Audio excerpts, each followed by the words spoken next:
សួស្តីប្រិយមិត្តអ្នកស្ដាប់ជាទីមេត្រីសូមស្វាគមន៍មកកាន់ទឹកដីនៃរឿងរ៉ាវបង្កប់នៅអាត់កំបាំងនិងមនោសញ្ចេតនាដ៏ជ្រាលជ្រៅនៅក្នុង Channel វិមានស្នេហ៍តើលោកអ្នកធ្លាប់ឆ្ងល់ទេថានៅពីក្រោយរបងភូមិគ្រឹះដ៏ខ្ពស់ត្រដែតនិងពន្លឺភ្លើងពណ៌មាសនៃវិមានដ៏ស្កឹមស្កៃតើវាពិតជាមានសេចក្តីសុខនិងស្នាមញញឹមមែនដែរឬទេជារឿយវិមានដែលយើងមើលពីខាងក្រៅរបងថាជាឋានសួគ៌វាអាចជាកន្លែងដែលលាក់ទុកនៅដំណក់ទឹកភ្នែកការផិតក្បត់និងការឈឺចាប់ដែលគ្មាននរណាម្នាក់ដឹងឡើយនៅក្នុង Channel វិមានស្នេហ៍របស់យើងខ្ញុំនឹងនាំលោកអ្នកទៅជួបរឿងរ៉ាវជីវិតពិតនិងឆ្លុះបញ្ចាំងពីល្បែងស្នេហ៍ល្បែងអំណាចនិងការតស៊ូរបស់មនុស្សជាតិយើងនឹងរៀបរាប់ពីបេះដូងដែលត្រូវខ្ទេចខ្ទាំដោយសារតែការក្បត់ពីមនុស្សជាទីស្រឡាញ់ការរើបំរាស់ចេញពីភក់ជ្រាំនៃវាលវដ្តសង្សារនិងការកសាងក្តីសង្ឃឹមថ្មីចេញពីបាតដៃទទេរហូតអាចសាងវិមាននៃសុភមង្គលពិតប្រាកដសម្រាប់ខ្លួនឯងបានរាល់សាច់រឿងដែលយើងខ្ញុំជ្រើសរើសយកមកនិទានមិនមែនគ្រាន់តែជាកម្សាន្តមួយពេលនោះទេតែវាគឺជាកញ្ចក់ឆ្លុះបញ្ចាំងពីសង្គមជាមេរៀនជីវិត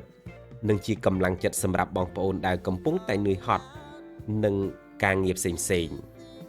យើងខ្ញុំចង់ឲ្យលោកអ្នកដឹងថាទោះបីជាវិមាននៅក្នុងសុបិនរបស់អ្នកត្រូវបានរលាយរលត់យ៉ាងណាក៏ដោយដរាបណាលោកអ្នកនៅតែមានជំនឿនៅលើខ្លួនឯងលោកអ្នកនឹងអាចសាងឡើងម្ដងវិញទៀតយ៉ាងអង់អាចបំផុតសូមត្រៀមខ្លួនសម្រាប់កាយបើកបេះដូងចូលរួមធ្វើដំណើរទៅពិភពនៃរឿងរ៉ាវមនោសញ្ចេតនាដ៏ជក់ចិត្តជាមួយយើងខ្ញុំទាំងអស់គ្នាប្រសិនបើបងប្អូនអ្នកស្រឡាញ់និងចូលចិត្តស្ដាប់សាច់រឿងនៅចំណេះដឹងនិងការអប់រំបែបនេះសូមកុំភ្លេចជួយចុច Subscribe ដាក់រូបសញ្ញាកណ្ដឹងម្នាក់មួយដើម្បីក្លាយជាសមាជិកនៃគ្រួសារវិមានស្នេហ៍របស់យើងខ្ញុំទាំងអស់គ្នាឥឡូវនេះសូមរីករាយស្ដាប់នៅសាច់រឿងដ៏ជក់ចិត្តមួយនឹងត្រូវបានលាតត្រដាងដូចតទៅពន្លឺព្រះអាទិត្យរៀបនឹងអស្តង្គតចាំងមកលើកំពូលភូមិគ្រឹះពណ៌មាសដ៏ស្កឹមស្កៃនៃកណ្ដាលទីក្រុងរាជធានីភ្នំពេញភូមិគ្រឹះនេះមើលពីក្រៅប្រៀបបីដូចជាឋានសួគ៌នៅលើដីដែលមនុស្សរាប់លានអ្នកប្រាថ្នាចង់រស់នៅប៉ុន្តែនៅពីក្រោយរបងដ៏ជិតឈឹងនោះគ្មាននរណាម្នាក់ដឹងទេថាជុះបាបកម្មកំពុងតែចាប់ផ្ដើមបក់បោកយ៉ាងសាហាវបំផុតថ្ងៃនេះគឺជាថ្ងៃខួបកំណើតរបស់ភូមិន្ទជាកូនប្រុសតែម្នាក់គត់របស់មហាសេដ្ឋីអចលនទ្រព្យដ៏មានឥទ្ធិពលគឺលោក Cameron ភូមិន្ទគឺជាបរិះម្នាក់ដែលមានគ្រប់យ៉ាងដែលមនុស្សប្រុសដតីទៀតប្រាថ្នារូបសម្រស់ចំណេះដឹងនិងទ្រព្យសម្បត្តិមហាសាលប៉ុន្តែអ្វីដែលគេមានមោទនភាពបំផុតនៅក្នុងជីវិតមិនមែនជាលុយកាក់ទាំងអស់នោះឡើយតែគឺជាភរិយាដ៏ស្អាតលើស្រីទាំងពួងគឺកេសរអូនស្អាតណាស់ថ្ងៃនេះភូមិន្ទបានពោលទាំងញញឹមបិទមាត់មិនជិតខណៈដែលគេដើរមកអោបចង្កេះភរិយារបស់គេនៅពីខាងក្រោយនៅចំពោះមុខកញ្ចក់តុបតែងខ្លួនកេសរញញឹមតបទៅវិញដោយភាពអំអៀននាងស្ថិតនៅក្នុងឈុតរ៉ូពណ៌សវែងអន្លាយដែលរំលេចនៅរាងរៅដ៏ទាក់ទាញនិងសម្រស់ដ៏ស្រស់សោភាកេសរជាស្រីម្នាក់ដែលរៀបការជាមួយភូមិន្ទអស់រយៈពេល2ឆ្នាំមកហើយនាងបានរើខ្លួនចេញពីគ្រួសារសាមញ្ញម្នាក់មកក្លាយជាម្ចាស់ស្ត្រីនៅក្នុងភូមិគ្រឹះដ៏ស្កឹមស្កៃមួយនេះនៅក្នុងពិធីជប់លៀងដ៏អធិកអធមសំឡេងសើចសប្បាយបន្លឺឡើងពេញវិមានលោក Cameron ដែលជាឪពុកបង្កើតរបស់ភូមិន្ទបានឈរនៅលើជាន់ទី2សម្លឹងចុះមើលមកកូនប្រុសនិងកូនប្រសារស្រីដោយខ្សែភ្នែកអាត់កំបាំងលោក Cameron ជាបុរសមានវ័យកណ្ដាលដែលនៅមានកម្លាំងមាំមួន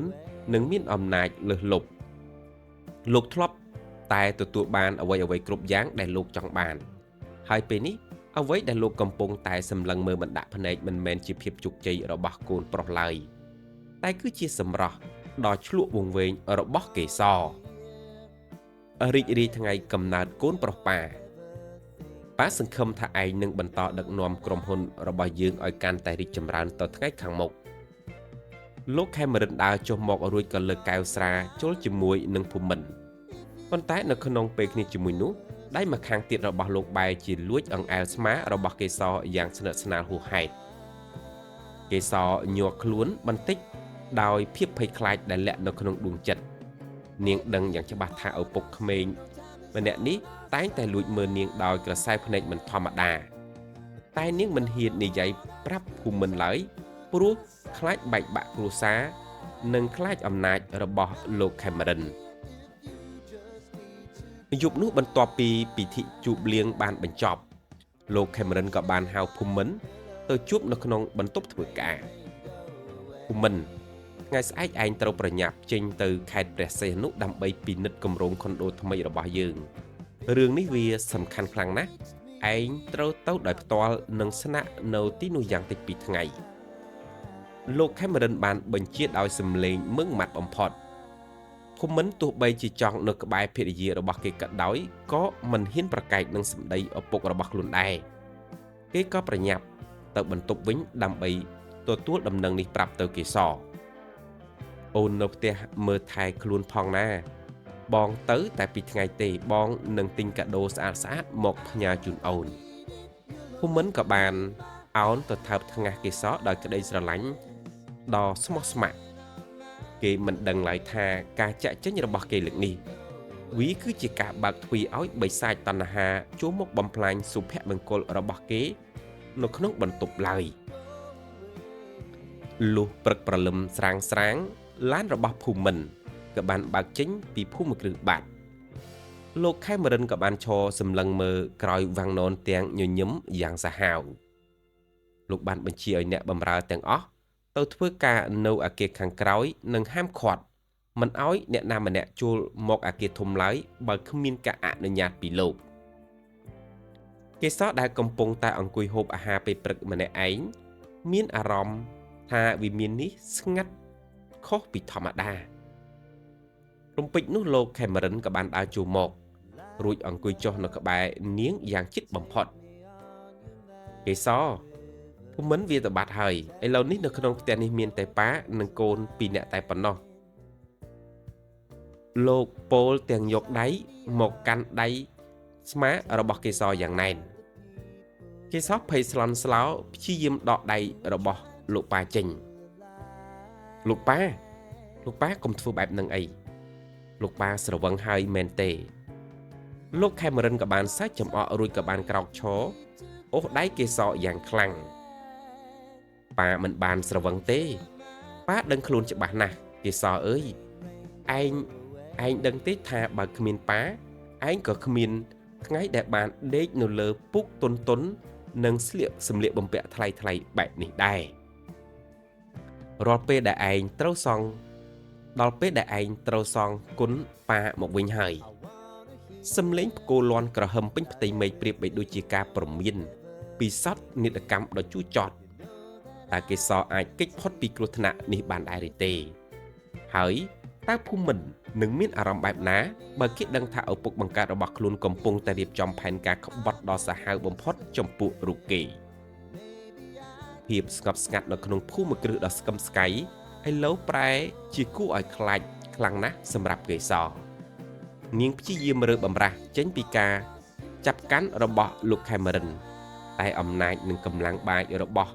បុរសវ័យកណ្ដាលម្នាក់នេះមានច្រើនជាងអ្វីដែលនាងអាចតទៅបាន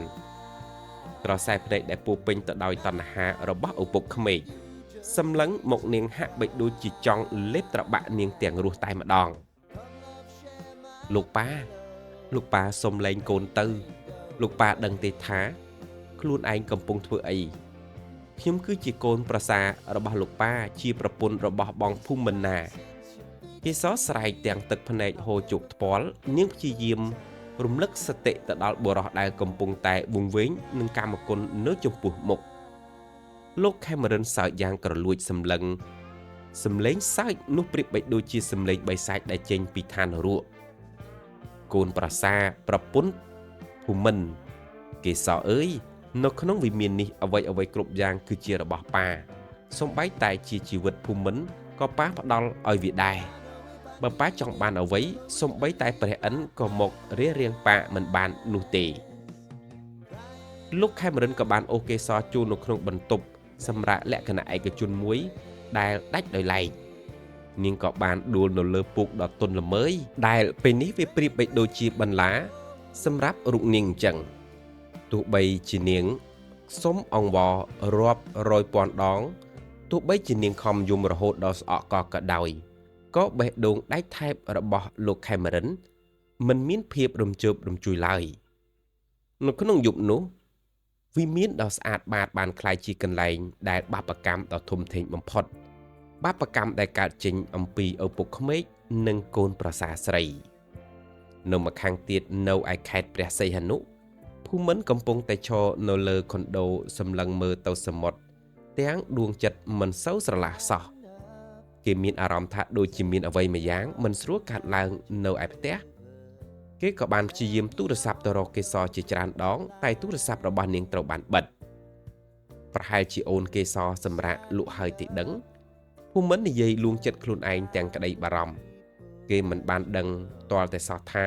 ក្នុងពេលដែលកំពុងតែនឹកនាភរិយានោះភរិយារបស់គេកំពុងតែរងទុក្ខវេទនាយ៉ាងខ្លាំងបំផុតព្រឹកព្រលឹមថ្ងៃបន្ទាប់គេសោះភ្ញាក់ដឹងខ្លួនទាំងខ្លួនប្រាណទុនខ្សោយនិងបេះដូងខ្ទេចខ្ទាំអស់នាងសម្លឹងមើលខ្លួនឯងក្នុងកញ្ចក់ទាំងភាពស្អប់ខ្ពើមនាងចង់រត់ចេញពីវិមាននេះចង់ទៅរកភូមិន្ទរួចប្រាប់ការពិតគ្រប់យ៉ាងតែនាងក៏ដឹងច្បាស់ថា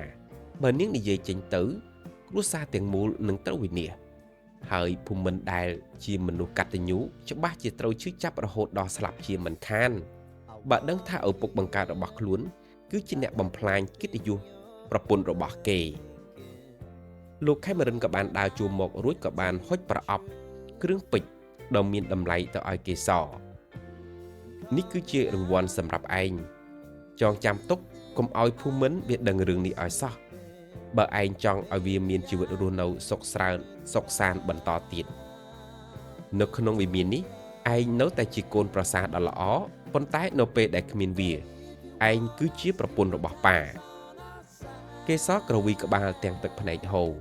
នាងមានអារម្មណ៍ថាខ្លួនឯងបីដូចជាសត្វនៅក្នុងទ្រុងមាសដែលមានម្ចាស់ចិត្តសាហាវបំផុតនាងត្រូវបង្ខំចិត្តជូតទឹកភ្នែកលាងសម្អាតខ្លួនប្រាណរួចធ្វើពុតជាគ្មានរឿងអ្វីកើតឡើងនៅពេលដែលអ្នកបម្រើចូលមកដល់ពីថ្ងៃក្រោយមកភូមិន្ទក៏បានត្រឡប់មកដល់ផ្ទះវិញទាំងទឹកមុខស្រស់ស្រាយគេស្ទុះទៅអោបកេសរយ៉ាងណែនអូនសម្លាញ់បងពិតជានឹកអូនណាស់មិនក៏ទូរស័ព្ទអូនតាក់តងមិនចូលអញ្ចឹងគេសពជាយាមញញឹមទាំងបង្ខំតែក្នុងកែវភ្នែកពោពេញទៅដោយភាពសោកសៅចាស់បងអូបងភូមិន្ទទូរស័ព្ទអូនខូចទៅតែយកមកជួសជុលមិញនឹងភូមិន្ទមិនបានចាប់អារម្មណ៍នឹងពាក្យសម្ដីរដេបរដប់របស់ប្រពន្ធឡើយគេក៏បានហុចកាដូខ្សែកមួយឲ្យនាងប៉ុន្តែនៅពេលដែលភូមិន្ទកំពុងតែបំពាក់ខ្សែកឲ្យកេសរលោកខេមរិនក៏បានដើរចូលមករួចក៏សម្លឹងមួពួកគេទាំងញញឹមយ៉ាងមានអត្ថន័យត្រឡប់មកវិញហើយកូនប្រុសល្អណាស់ការងារនៅទីនោះប្រកាសជាជោគជ័យហើយមែនទេ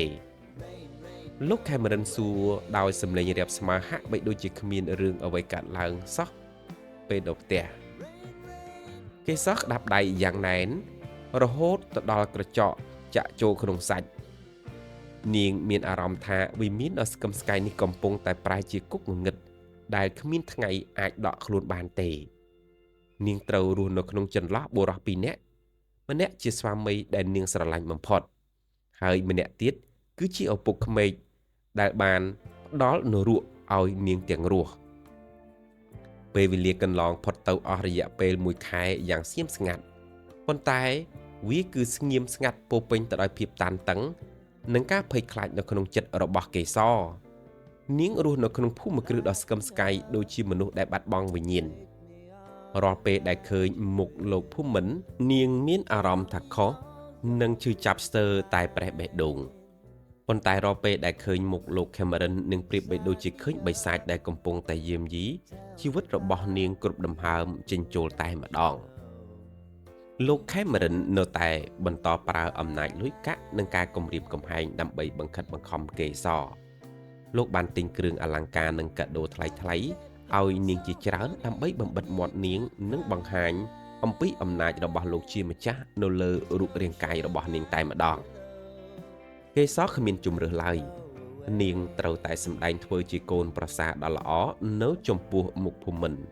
ប៉ុន្តែនៅពីក្រោយខ្នងនាងគឺជាជនរងគ្រោះនៃតណ្ហាដ៏កខ្វក់របស់ឪពុកក្មេកលុះនៅព្រឹកមួយខណៈដែលគ្រួសារទាំងមូលកំពុងតែអង្គុយទទួលទានអាហារកេសរស្រាប់តែមានអាការៈមិនស្រួលខ្លួននាងមានអារម្មណ៍ចងចាំអាក្រក់និងវល់មុខយ៉ាងខ្លាំងរហូតដល់ថ្នាក់ត្រូវរត់ទៅបន្ទប់ទឹកដើម្បីក្អួតចង្អោរភូមិន្ទស្ទុះទៅតាមភរិយាទាំងក្តីបារម្ភកេសរអូនកើតអីហ្នឹងមិនស្រួលខ្លួនត្រង់ណាអាចប្រាប់បងមកលោកខេមរិនអង្គុយសម្លឹងមើលពីសកម្មភាពនោះដោយក្រសែភ្នែកត្រជាក់ស្រេបតែក្នុងចិត្តរបស់លោកកំពុងតែគិតអ្វីម្យ៉ាងដែលគួរឲ្យខ្លាចបំផុតក្រោយពីបានពិនិត្យជាមួយគ្រូពេទ្យនៅឯកជនរួចរាល់មកដំណឹងដល់រំភើបមួយបានបន្លឺឡើងនៅក្នុងភូមិគ្រឹះអ្នកស្រីកេសរមានផ្ទៃពោះបាន4សប្តាហ៍ហើយភូមិមិនសប្បាយចិត្តដល់ថ្នាក់ហូរទឹកភ្នែកគេអោបកេសរយ៉ាងណែនរួចក៏ថើបថ្ពាល់នាងម្ដងហើយម្ដងទៀតកេសរបងសប្បាយចិត្តណាស់បងចិត្តបានធ្វើជាប៉ះគេហើយកូនរបស់យើងកូនយើងដែលបងទន្ទឹងរង់ចាំផ្ទុយពីភាពរីករាយរបស់ភូមិន្ទកេសរអង្គុយថ្មឹងដូចជារូបចម្លាក់ទឹកភ្នែករបស់នាងបានហូរស្រក់ចុះមកតើវាមិនមែនជាទឹកភ្នែកនៃសេចក្តីសុខឡើយវាគឺជាទឹកភ្នែកនៃភាពភ័យខ្លាចនិងភាពអាម៉ាស់បំផុតនៅក្នុងចិត្តនាងកំពុងតែចោទសួរខ្លួនឯងទាំងក្តីអស់សង្ឃឹមថាតើកូននៅក្នុងផ្ទៃនេះជាកូនរបស់ភូមិន្ទឬក៏ជាកូនរបស់បិសាចម្នាក់នោះលោកខេមរិនក៏បានដើរចូលមកអបអរសាទរកូនប្រុសទាំងញញឹមយ៉ាងមានកលល្បិចល្អណាស់ភូមិន្ទប៉ាសប្បាយចិត្តណាស់នៅពេលដែលបានឮដំណឹងនេះ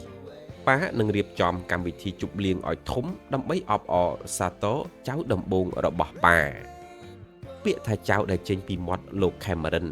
ស្ដាប់ទៅហាក់បីដូចជាមានន័យបង្កប់ដែលធ្វើឲ្យកេសរញាក់សាច់តែម្ដងនៅយប់នោះផងដែរខណៈដែលភូមិន្ទកំពុងតែរវល់និយាយទូរស័ព្ទប្រាប់ដំណឹងល្អទៅដល់មិត្តភ័ក្តិលោកខេមរិនក៏បានលួចចូលក្នុងបន្ទប់ទឹកដែលកេសរកំពុងតែនៅម្នាក់ឯងកេសរឯងដឹងទេថាកូននៅក្នុងផ្ទៃនេះជារបស់អ្នកណាលោកខេមរិនខ្សឹបក្បែរត្រចៀកនាងទាំងសំឡេងបែបគំរាមកេសរយំសោកអង្វរលោកប៉ាសូមមេត្តាជប់ទៅកូននេះគឺជាកូនរបស់បងភូមិន្ទវាមិនមែនជាកូនរបស់លោកប៉ាទេហាលោកខេមរិនសើចចំអក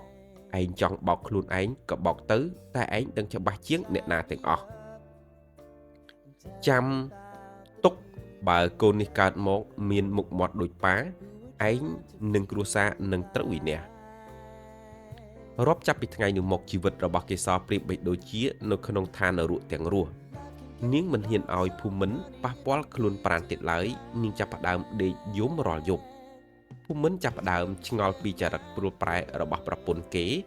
ដោយគេគិតថាប្រហែលមកពីអាការៈចាញ់កូនទើបព្យាយាមតាមចិត្តរបស់នាងគ្រប់បែបយ៉ាងក៏ប៉ុន្តែភាពអាត់កំបាំងមិនអាចលាក់ទុកបានយូរឡើយនៅថ្ងៃមួយភូមិន្ទក៏បានត្រឡប់មកពីធ្វើការមុនម៉ោងគេក៏បានដើរសម្ដៅទៅបន្ទប់ដេកដើម្បីភ្ញាក់ផ្អើលប្រពន្ធតែអ្វីដែលគេឃើញតាមចន្លោះទ្វារដែលចំហបន្តិចគឺឪពុករបស់គេកំពុងតែឈរអោបកេសរនៅពីក្រោយហើយកេសរកំពុងតែយំអង្វរឲ្យលោកឈប់ធ្វើបាបនាងនៅពេលនោះភូមិន្ទឈរថ្មឹងពិភពលោកទាំងមូលរបស់គេហាក់បីដូចជាបាក់ស្រុតនៅចំពោះផ្ទៃមុខបេះដូងដែលធ្លាប់តែពោពេញទៅដោយសេចក្តីស្រឡាញ់ឥឡូវត្រូវបានរងទុកចាក់ដោតយ៉ាងសាហាវបំផុតពីមនុស្សពីរនាក់ដែលគេស្រឡាញ់និងគោរពបំផុតនៅក្នុងជីវិតរបស់គេនៅចំពោះមុខទ្វារដែលចំហបន្តិចនោះពិភពលោកដ៏ស្រស់ស្អាតរបស់ភូមិន្ទត្រូវបានរលាយរលត់ត្រឹមតែមួយប្រពេចភ្នែករូបភាពដែលលោកខេមរិនកំពុងតែអោបក្រសោបកេសរយ៉ាងស្និទ្ធស្នាលនិងសំឡេងយំខ្សឹបខ្សួលអង្វររបស់ភរិយាបានคล้ายជាកំបិតយ៉ាងមុតស្រួច ចាក់ទម្លុះបេះដូងរបស់គេរាប់ពាន់កំបិតភូមិន្ទក៏បានក្តាប់ដៃយ៉ាងណែនរហូតដល់ឡើងសរសៃគេព្យាយាមទប់ដង្ហើមមិនអោយស្រែកចេញមកព្រោះនៅក្នុងចិត្តមានសង្ឃឹមតិចតួចថាអ្វីដែលគេឃើញអាចជារូបភាពភ័ន្តច្រឡំប៉ុន្តែសម្ដីបន្ទាប់របស់ Cameron បានបញ្ជាក់គ្រប់យ៉ាងគេសឯងកុំរឹងរូសពេកអីឯងត្រូវដឹងថាកូននៅក្នុងពោះនេះវាមានឈាមជ័ររបស់ប៉ាពាក់កណ្ដាលដែរបើឯងនៅតែបន្តធ្វើចរិតបែបនេះដាក់ប៉ានឹងប្រាប់ភូមិន្ទតាមត្រង់ថាឯងគឺជាស្រីរបស់ប៉ាមុនពេលរៀបការជាមួយឯងទៅទៀតឮសម្ដីនេះភូមិន្ទលែងទប់កំហឹងបានទៀតហើយគេក៏ធាក់ទ្វារយ៉ាងខ្លាំងរហូតបន្លឺសំឡេងដូចជារន្ទះបាញ់កណ្ដាលវិមានលោក Cameron និងគេសស្ទុះចេញពីគ្នាទាំងភាពស្លន់ស្លោផ្ទៃមុខរបស់គេសប្រែជាស្រេកស្លាំងដូចជាខ្មោចលងនាងដួលសន្លប់ស្ទើរតែនៅលើការ៉ូតែភូមិន្ទមិនបានចូលទៅជួយគេឡើយគេសម្លឹងមើលទៅឪពុកបង្កើតដោយកែវភ្នែកពោពេញទៅដោយការស្អប់ខ្ពើមបំផុតលោកប៉ាធ្វើរឿងថោកទាបបែបនេះដាក់កូនបង្កើតខ្លួនឯងផងមែនទេលោកប៉ាភូមិន្ទក៏បានសួរទាំងសំឡេងញ័រលោក Cameron ដែលជាមនុស្សមានល្បិចខ្ពស់មិនត្រឹមតែមិនបង្ហាញភាពភ័យខ្លាចឡើយតែលោកបែរជានិយាយទាំងញញឹមបែបចំអកថាភូមិន្ទឯងក្មេងពេកនៅក្នុងពិភពលោកអ្នកមានអ្វីគ្រប់យ៉ាងគឺជាការដោះដូរប្រពន្ធឯងវាចង់បានជីវិតស៊ីវិល័យវាក៏សុខចិត្តយកខ្លួនមកដូរជាមួយប៉ាឯងគួរតែអរគុណប៉ាដែលជួយមើលថែនាងនៅពេលដែលឯងរវល់ធ្វើការងារនៅខាងក្រៅឈប់និយាយទៅលោកប៉ាភូមិន្ទក៏បានស្រែកកំហុសរួចក៏បានងាកសម្លឹងមើលកេសរដែលកំពុងអង្គុយយំនៅលើឥដ្ឋកេសរប្រាប់បងមកតើវាជាការពិតមែនទេតែកូននៅក្នុងពោះអូនជាកូនរបស់អ្នកណាជាកូនរបស់បងឬក៏ជាកូនរបស់លោកប៉ាកេសរងើបមុខសម្លឹងមើលភូមិន្ទទាំងទឹកភ្នែកហូរជោគជាំនាងចង់និយាយថាខ្លួនឯងជាជនរងគ្រោះតែភាពទន់ជ្រាយនិងភាពភ័យខ្លាចអំណាចរបស់ Cameron បានធ្វើឲ្យនាងនិយាយមិនចេញឡើយនាងគ្រាន់តែយំនិងសុំទោសដដែលដែលវាប្រៀបបីដូចជាការទទួលស្គាល់ការពិតយ៉ាងជូរចត់ភូមិន្ទសាយទាំងទឹកភ្នែកគេមានអារម្មណ៍ថាខ្លួនឯងដូចជាមនុស្សល្ងង់ដែលត្រូវគេបោកប្រាស់នៅក្នុងវិមានដ៏ស្កឹមស្កៃមួយនេះគេក៏បានដើរសម្ដៅទៅរករូបថតមង្គលការដែលព្យួរនៅលើជញ្ជាំងរួចក៏បោះវាចោលនៅលើដីរហូតបែកខ្ទេចខ្ទីអស់ចាប់ពីថ្ងៃនេះទៅខ្ញុំគ្មានឪពុកហើយក៏គ្មានប្រពន្ធដែរអ្នកទាំងពីរចង់ធ្វើអ្វីចង់បន្តអំពើបាបកម្មជាមួយគ្នាដល់ណាក៏ធ្វើទៅភូមិន្ទស្ទុះរត់ចេញពីបន្ទប់សម្ដៅទៅកន្លែងចតឡានគេក៏បានបើកឡានចេញពីភូមិគ្រឹះទាំងអារម្មណ៍វល់គេមិនដឹងថាត្រូវទីណាទៅទីណាឡើយក្នុងខួរក្បាលរបស់គេមានតែរូបភាពនៃការផិតក្បត់រវាងប្រពន្ធនិងឪពុកគេចំណែកឯនៅក្នុងវិមានលោក Cameron មិនបានខ្វាយខ្វល់ពីការចាក់ចេញរបស់កូនប្រុសរបស់គេឡើយដែលលោកក៏បានដើរទៅជិតកេសររួចក៏បានចាប់ចង្ការបស់នាងបង្ខំឲ្យសម្លឹងមើលមកកាន់លោកឃើញទេកេសរវាបោះបង់ឯងចោលហើយឥឡូវនេះឯងគ្មានផ្លូវជ្រើសរើសទេក្រៅពីធ្វើជាស្រីរបស់ប៉ារហូតទៅភូមិន្ទក៏បានបើកឡានកាត់ភាពងងឹតនៃរាត្រីស្រាប់តែមានឡានមួយគ្រឿងមកបុកគេពេញទំហឹងនៅចំកណ្ដាលផ្លូវបំបែកឈាមស្រក់ជោកលើផ្ទៃមុខភូមិន្ទសម្លឹងមើលទៅមេឃជាចុងក្រោយមុននឹងបិទភ្នែកងងឹតឈឹងក្នុងចិត្តរបស់គេគិតថាប្រហែលជាការស្លាប់គឺជាការដោះស្រាយដែលល្អបំផុតសម្រាប់រូបគេនៅពេលនោះសំឡេងឡានស៊ីរ៉ែនឡានពេទ្យបន្លឺឡើងកាត់ភាពឆ្ងាត់ជ្រងំនៃរាត្រីខណៈដែលរាងកាយដាច់ដោយរបួសរបស់ភូមិន្ទត្រូវបានបញ្ជូនទៅកាន់មន្ទីរពេទ្យសង្គ្រោះបន្ទាន់នៅឯភូមិគ្រឹះវិញដំណឹងនៃគ្រោះថ្នាក់ចរាចរណ៍នេះបានកើតឡើងដល់ត្រចៀករបស់លោក Cameron និងកេសរភ្លាមប៉ុន្តែអ្វីដែលគួរឲ្យរន្ធត់បំផុតនោះទឹកមុខរបស់ Cameron មិនមានសូម្បីតែភាពស្លន់ស្លោឬក្តីបារម្ភចំពោះកូនប្រុសបង្កើតសូម្បីតែបន្តិចលោកប៉ាទៅមើលបងភូមិន្ទទៅគាត់កំពុងតែគ្រោះថ្នាក់ដល់ជីវិតហើយកេសរស្រែកយំអង្វរដល់ថ្នាក់ញាប់ញ័រតែ Cameron អង្គុយ ក្រេបស្រាដោយភាពត្រជាក់ស្រេបរួចក៏បានពោពាក់ដោយសំឡេងមុតមមថា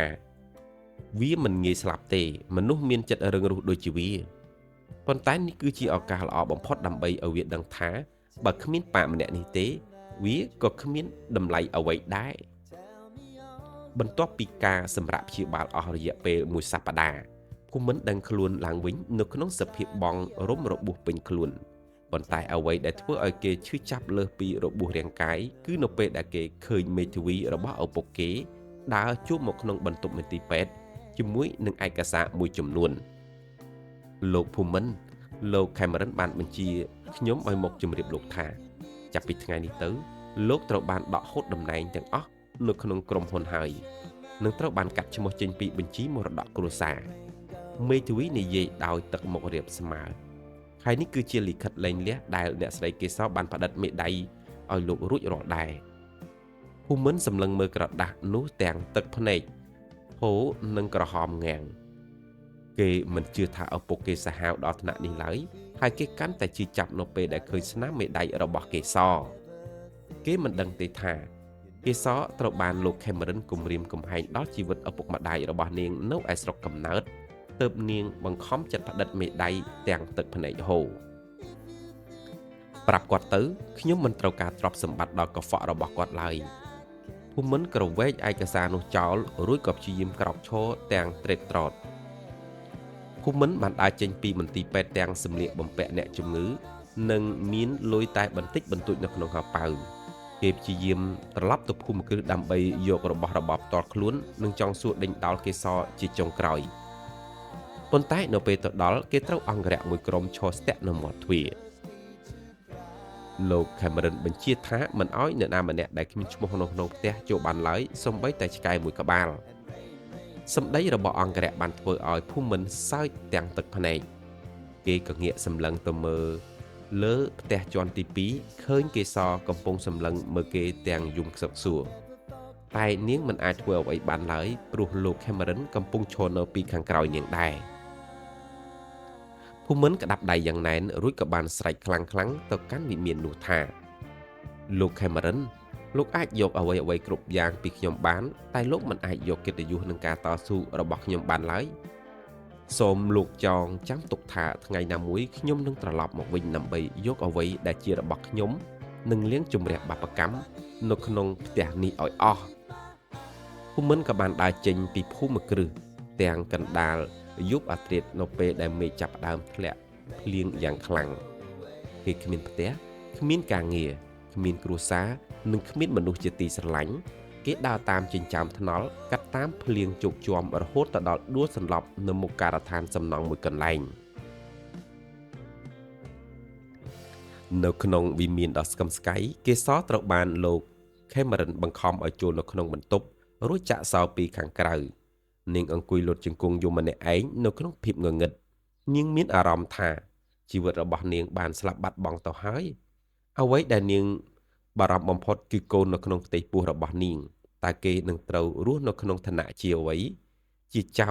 ឬក៏ជាកូនរបស់បិសាចម្នាក់នោះដំណក់ទឹកភ្លៀងដ៏ត្រជាក់ស្រេបបានដាស់ស្មារតីរបស់ភូមិន្ទឲ្យដឹងខ្លួនឡើងវិញនៅក្នុងសភាពដ៏ទន់ខ្សោយបំផុតគេភ្ញាក់ឡើងនៅលើគំនរខ្សាច់មុខការដ្ឋានសំណង់មួយកន្លែងដែលមានសំឡេងម៉ាស៊ីននិងសំឡេងកម្មករជជែកគ្នាអ៊ូអរភូមិន្ទសម្លឹងមើលដៃខ្លួនឯងដែលធ្លាប់តែដេកលើពូកទន់ៗឥឡូវនេះប្រឡាក់ទៅដោយធូលីដីនិងឈាមដែលក្រៀមក្រោះគេព្យាយាមក្រោកឈរតែរបួសពីគ្រោះថ្នាក់ចរាចរណ៍របស់គេនៅធ្វើទុកឲ្យគេដួលទៅវិញទាំងត្រេកត្រតបងប្រុសបងមិនអីទេមែនទេកម្មករសំណង់ម្នាក់វ័យកណ្ដាលដើរចូលមកគ្រាភូមិន្ទឲ្យអង្គុយចុះរួចក៏ហុចទឹកមួយកែវឲ្យភូមិន្ទញ៉ាំភូមិន្ទទទួលទឹកនោះមកទទួលទានទាំងស្រេកឃ្លានមុននឹងឆ្លើយសំណួរទាំងសាវថាអរគុណហើយខ្ញុំមិនអីទេអរគុណបងដែលបានជួយខ្ញុំមេការសំណង់ម្នាក់នោះក៏បានដើរចូលមកសម្លឹងមើលភូមិន្ទតាំងពីក្បាលដល់ចុងជើងរួចនិយាយទាំងមើលងាយថាឯងដូចជាកូនអ្នកមានធ្លាក់ខ្លួនដល់ហើយសាច់សខ្ចីបែបនេះទៅធ្វើការសំណង់មិនកើតទេទៅរកកន្លែងផ្សេងធ្វើទៅ ភូមិន្ទក្តាប់ដៃយ៉ាងណែនគេដឹងថាបើគេមិនធ្វើការគេនឹងត្រូវដាច់ពោះស្លាប់គេលុតជង្គង់ចុះនៅចំពោះមុខមេការនោះលោកបងសូមមេត្តាឲ្យខ្ញុំធ្វើការផងច្រកបាវខ្សាច់លីសែងកាយដីក៏ខ្ញុំធ្វើបានដែរសុំតែបាយហូបនឹងកន្លែងស្នាក់នៅទីនេះក៏បានដោយឃើញការតាំងចិត្តដ៏មាំមួនមេការក៏យល់ព្រមឲ្យភូមិន្ទស្នាក់នៅកន្លែងតូចមួយក្បែររោងជាងនិងឲ្យធ្វើការធ្ងន់បំផុតរាល់ថ្ងៃភូមិន្ទត្រូវបានលីសែងបាវស៊ីម៉ង់ក្រោមពន្លឺថ្ងៃដ៏ក្តៅហួតហែងស្បែកដែលធ្លាប់តែសខ្ចីប្រែជាក្រហមខ្លោចដៃដែលធ្លាប់តែកាន់ប៊ិចហត្ថលេខាលើទឹកប្រាក់រាប់លានដុល្លារឥឡូវនេះចាប់ផ្ដើមបែកពងនិងរឹងកំព្រឹសនិងមានក្រៀមក្រំរាល់ពេលដែលគេនឿយហត់គេតែងតែសម្លឹងមើលទៅទិសដៅនៃភូមិគ្រឹះរបស់ឪពុកគេរួចក៏បានដាស់តឿនគេថាខ្ញុំត្រូវតែរឹងមាំខ្ញុំមិនត្រូវស្លាប់នៅទីនេះឡើយនៅក្នុងវិមានដ៏ស្កឹមស្កៃនោះគេសកំពុងតែរស់នៅក្នុងឋានៈជាអ្នកទោសនៃតណ្ហាផ្ទៃពោះរបស់នាងចាប់ផ្ដើមធំឡើងជាលំដាប់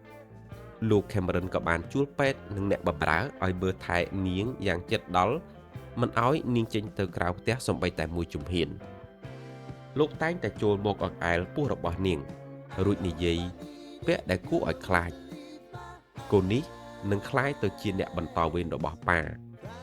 ឯងមើលថែវាឲ្យល្អបើមិនចង់ឲ្យភូមិមិនមានគ្រោះថ្នាក់អ្វីទេគេសយំរាល់យប់នាងនឹកទៅដល់ភូមិមិនស្ទើរតែស្គួតនាងលួចសួរអ្នកបម្រើដែលជិតស្និទ្ធពីដំណឹងភូមិមិនទើបដឹងថាភូមិមិនឥឡូវនេះកំពុងតែធ្វើកម្មករសំណងយ៉ាងលំបាកវេទនាបំផុតដោយខាងក្រៅដោយឮដំណឹងបែបនេះគេសស្ទើរតែប្រេះទ្រូងស្លាប់នាងមានអារម្មណ៍ថាខ្លួនឯងគឺជាអ្នកបំផ្លាញជីវិតបុរសម្នាក់ដែលល្អបំផុតនៅក្នុងលោកនៅក្នុងយប់នោះភូមិមិនអង្គុយហូបបាយកញ្ចប់ម្នាក់ឯងក្រោមពន្លឺព្រះច័ន្ទស្រាប់តែមានបុរសពីរនាក់ដើរចូលមកគឺជាវឌ្ឍនៈមិត្តភក្តិស្និទ្ធស្នាលបំផុតរបស់គេដែលទើបតែត្រឡប់មកពីបរទេសហើយក៏បានតាមរកភូមិមិនគ្រប់កន្លែងដែរភូមិមិននេះឯងមែនទេហេតុអីក៏ឯងធ្លាក់ខ្លួនដល់ថ្នាក់នេះវឌ្ឍនៈស្ទុះមកអោបភូមិមិនទាំងទឹកភ្នែករបស់គេហូរភូមិមិននេះញញឹមទាំងជូរចត់រួចរៀបរាប់ពីការពិតគ្រប់យ៉ាងឲ្យមិត្តភក្តិរបស់គេស្ដាប់វឌ្ឍនៈខឹងសម្បានឹងលោក Cameron យ៉ាងខ្លាំងអាសូរមិត្តអើយលោក Cameron គាត់សាហាវពេកហើយមកជាមួយយើងទៅភូមិមិនយើងមានក្រុមហ៊ុនវិនិយោគមួយកន្លែងយើងត្រូវការមនុស្សពូកែដូចជាឯងកុំនៅធ្វើការលីសែងនៅនេះអីបន្តទៀតភូមិមិនក្រវីក្បាលវឌ្ឍនៈយើងសូមអរគុណឯងហើយតែយើងចង់ធ្វើការនៅទីនេះបន្តទៀតដើម្បីរំលឹកខ្លួនឯងកើតពីការឈឺចាប់យើងចង់ងើបឈរឡើងវិញដោយសមត្ថភាពពិតរបស់ដួងព្រលឹងរបស់យើងមិនមែនដោយសារតែការអាណិតអាសូរពីអ្នកដទៃទេមិត្តភក្តិរបស់គេគឺវឌ្ឍនៈយល់ចិត្តក៏បានងក់ក្បាលយល់ព្រមយល់ហើយបើឯងសម្រេចចិត្តបែបនេះយើងក៏មិនបង្ខំឯងដែរក៏ប៉ុន្តែឯងត្រូវចាំទុកយើងនឹងរងចាំឯងជានិច្ចនៅពេលណាដែលឯងមានការរឹងមាំគ្រប់គ្រាន់យើងនឹងសហការគ្នាដើម្បីវិបំបែកវិមានបាបនោះឲ្យខ្ទេចពន្លឺព្រះអាទិត្យពេលព្រឹកព្រលឹមបានជះចាំងមកលើការដ្ឋានសំណង់ប៉ុន្តែលើកនេះភូមិមិនមែនក្រោកមកដើម្បីលីសែងស៊ីម៉ង់ដូចមុនឡើយបន្ទាប់ពីពិភាក្សាជាមួយវឌ្ឍនៈកាលពីយប់មិញភូមិមិនហាក់បីដូចជាមានកម្លាំងចិត្តថ្មីដែលរុញច្រានឲ្យគេចង់ផ្លាស់ប្ដូរវាសនាគេក៏បានសម្រេចចិត្តប្រើប្រាស់ចំណេះដឹងផ្នែកវិស្វកម្មនិងការគ្រប់គ្រងដែលគេធ្លាប់រៀននៅបរទេសដើម្បីជួយរៀបចំប្រព័ន្ធការងារនៅក្នុងការដ្ឋានសំណង់នោះឲ្យមានរបៀបរៀបរយជាងមុនត្រឹមតែរយៈពេល1ខែភូមិមិនត្រូវបានមេការដំឡើងតំណែងឲ្យធ្វើជាជំនួយការមេការនិងជាអ្នកត្រួតពិនិត្យប្លង់ភាពវៃឆ្លាតនិងភាពម៉ត់ចត់របស់គេបានធ្វើឲ្យម្ចាស់ក្រុមហ៊ុនសំណង់ធំមួយចាប់អារម្មណ៍យ៉ាងខ្លាំងភូមិមិនឯងមិនមែនជាមនុស្សធម្មតាទេចំណេះដឹងរបស់ឯងលើសពីកម្មករនៅទីនេះឆ្ងាយណាស់ម្ចាស់ក្រុមហ៊ុនបានពោលសរសើររួចក៏ផ្ដល់ឱកាសឲ្យភូមិមិនចូលមកកាន់តំណែងជាអ្នកគ្រប់គ្រងគម្រោងថ្មីមួយភូមិមិនបានទទួលឱកាសនេះភ្លាមគេក៏ចាប់ផ្ដើមធ្វើការទាំងយប់ទាំងថ្ងៃសន្សំលុយកាក់និងកសាងបណ្ដាញទំនាក់ទំនងនៅក្នុងពិភពជំនួញវិញដោយសម្ងាត់ គេលែងជាភូមិន្ទដែលស្លូតបូតដូចមុនទៀតហើយភូមិន្ទពេលនេះគឺជាបរិះដែលមានកែវភ្នែកមុតនិងបេះដូងដៃថែបដែលហុំព័ទ្ធទៅដោយស្រមោលនៃការសងសឹកនៅក្នុងភូមិគ្រឹះដ៏ត្រជាក់ស្រេបវិញជីវិតរបស់កេសរកាន់តែធ្លាក់នៅក្នុងសភាពខ្លោចផ្សានាងមានផ្ទៃពោះបាន7ខែហើយពោះរបស់នាងធំក្រពុំមើលទៅគួរឲ្យអាណិតបំផុតលោក Cameron កាន់តែមានចិត្តសាហាវលោកមិនត្រឹមតែបង្ខាំងនាងមិនឲ្យចេញក្រៅផ្ទះទេលោកថែមទាំងបិទរាល់ការតាក់ទងជាមួយនឹងពិភពខាងក្រៅប៉ាខ្ញុំសូមអង្វរឲ្យខ្ញុំទៅលេងប៉ាម៉ាក់នៅឯស្រុកកំណើតបន្តិចទៅខ្ញុំពិតជានឹកគាត់ណាស់កេសរយំសំពះនៅចំពោះមុខលោក Cameron លោក Cameron សើចយ៉ាងត្រជាក់រួចក៏យកជើងទៅទាត់ដៃរបស់នាងចេញទៅស្រុកកុំសង្ឃឹមអីឯងត្រូវនៅទីនេះរហូតដល់កូននេះកើតមកបើវាជាកូនប្រុសប៉ានឹងឲ្យឯងរស់នៅសុខស្រួលតែបើវាហ៊ានលួចទៅតាក់តងអាភូមិន្ទទៀតកុំបន្ទោសថាប៉ាវាមានចិត្តអាក្រក់យប់មួយកេសរក៏លួចអង្គុយនៅមាត់បង្អួចសម្លឹងទៅមើលផ្ទៃមេឃដ៏ធំល្វឹងល្វើយនាងក៏បានលើកដៃអង្អែលពោះរួចក៏ខ្សឹបប្រាប់ទៅក្នុងកូនក្នុងផ្ទៃទាំងទឹកភ្នែកកូនអើយតើកូនកើតមកក្នុងវាសនាបែបណាបើកូនដឹងថាប៉ារបស់កូនកំពុងតែតស៊ូទាំងលំបាកតើកូននឹងឈឺចាប់ដូចម្ដាយដែរឬទេម្ដាយពិតជាសុំទោសដែលមិនអាចផ្ដល់វិមានដែលស្អាតស្អំឲ្យកូនរស់នៅបានស្របពេលជាមួយគ្នានោះភូមិន្ទកំពុងតែអង្គុយពិភាក្សាជាមួយនឹងវឌ្ឍនៈនៅក្នុងការិយាល័យថ្មីវឌ្ឍនៈបង្ហាញឯកសារខ្លះៗពីស្ថានភាពក្រុមហ៊ុនរបស់លោក Cameron ភូមិន្ទពេលនេះក្រុមហ៊ុនរបស់លោក Cameron កំពុងតែប្រឈមមុខនឹងបញ្ហាហិរញ្ញវត្ថុខ្លាំងណាស់ព្រោះគាត់យកលុយទៅបណ្ដាក់ទុននៅលើគម្រោងខ្យល់ជាច្រើនពេកនេះគឺជាឱកាសរបស់យើងហើយវឌ្ឍនៈនិយាយទាំងរំភើប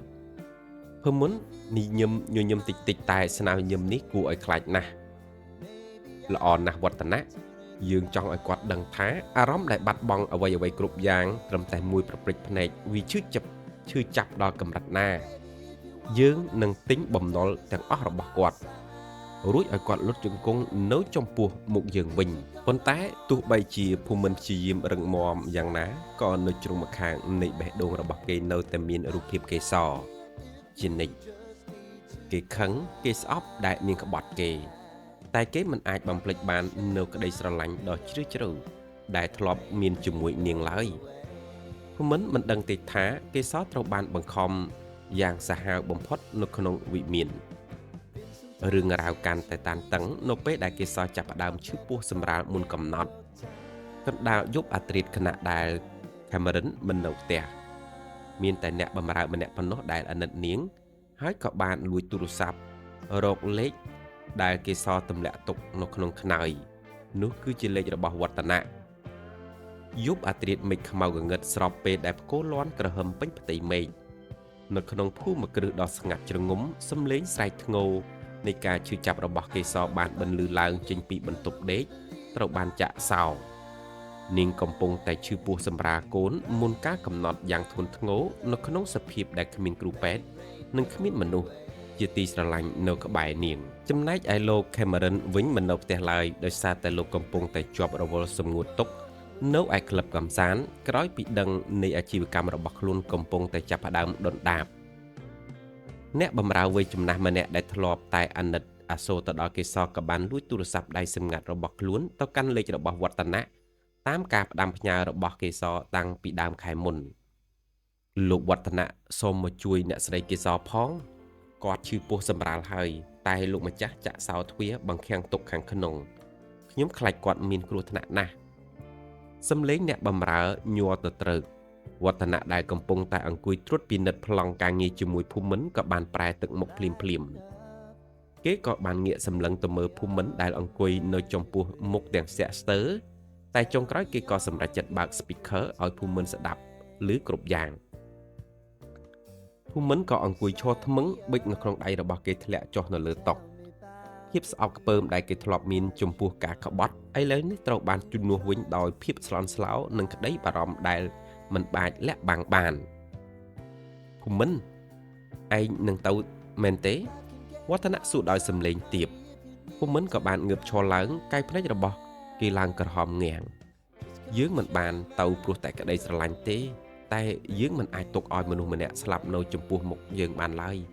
ទោះបីជានាងធ្លាប់ធ្វើបាបយើងប៉ុណ្ណាក៏ដោយភូមិន្ទនិងវឌ្ឍនៈក៏បានបើកឡានសម្ដៅទៅកាន់ភូមិគ្រឹះទាំងល្បឿនលឿនកាត់តាមភ្លៀងជោគជាំពេលទៅដល់ភូមិន្ទមិនខ្វល់ពីច្បាប់ទម្លាប់អ្វីឡើយគេក៏បានប្រើកម្លាំងបាយបុកទម្លុះទ្វាររួចក៏រត់សម្ដៅទៅបន្ទប់ដេកដែលចាក់សោនោះគេក៏បានធាក់ទ្វារយ៉ាងខ្លាំងរហូតបើកចេញ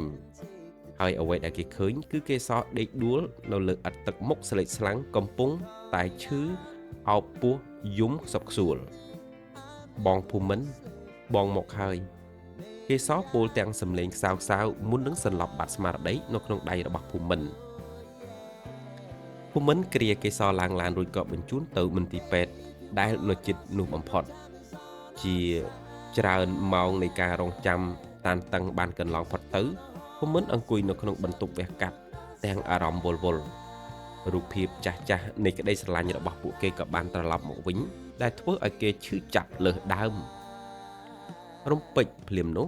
សំឡេងក្មេងយំបានបន្លឺឡើងចេញពីខាងក្នុងបន្ទប់គ្រូពេទ្យដើរចេញមកទាំងញញឹមតិចតិចរួចក៏បាននិយាយថាសូមអបអរសាទរលោកឪពុកអ្នកម្ដាយសម្រាប់បានកូនប្រុសមួយតែដោយសារក្មេងកើតមុនកំណត់គេតម្រូវឲ្យនៅក្នុងកៅបន្តិចចំណែកអ្នកម្ដាយក៏បានសុខសាន្តដែរភូមិន្ទក៏បានដើរសម្លឹងមើលកូនកុមារាក្មេងទូចនោះដែលគេឲ្យឈ្មោះថាភិរុនតាមរយៈកញ្ចក់បន្ទប់សង្គ្រោះបន្ទាន់ក្មេងប្រុសម្នាក់នោះមានសុខភាពស្អាតបាតតែអ្វីដែលធ្វើឲ្យភូមិន្ទញ័រទ្រូងបំផុតគេមានមុខមាត់របស់ភិរុនគឺដូចភូមិន្ទកាលពីគេនៅក្មេងបេះបិទគ្មានចំណុចណាដូចលោក Cameron ឡើយឬមួយក៏អ្វីដែលយើងបានឃើញនិងបានលើកាលពីមុនវាគឺជាល្បិចភូមិន្ទខ្សឹបខ្សួរខ្លួនឯងទាំងទឹកភ្នែកហូរស្រក់ចុះគេចាប់ផ្ដើមដឹងខ្លួនថាគេប្រហែលជាបានយល់ច្រឡំមកលើគេសយ៉ាងធ្ងន់ធ្ងរបំផុតហើយមើលទៅស្របពេលជាមួយគ្នានោះលោក Cameron ក៏បានមកដល់មន្ទីរពេទ្យទាំងកំហឹងបន្ទាប់ពីដឹងថាភូមិន្ទបានចូលទៅដណ្ដើមគេសចេញពីផ្ទះអាភូមិន្ទ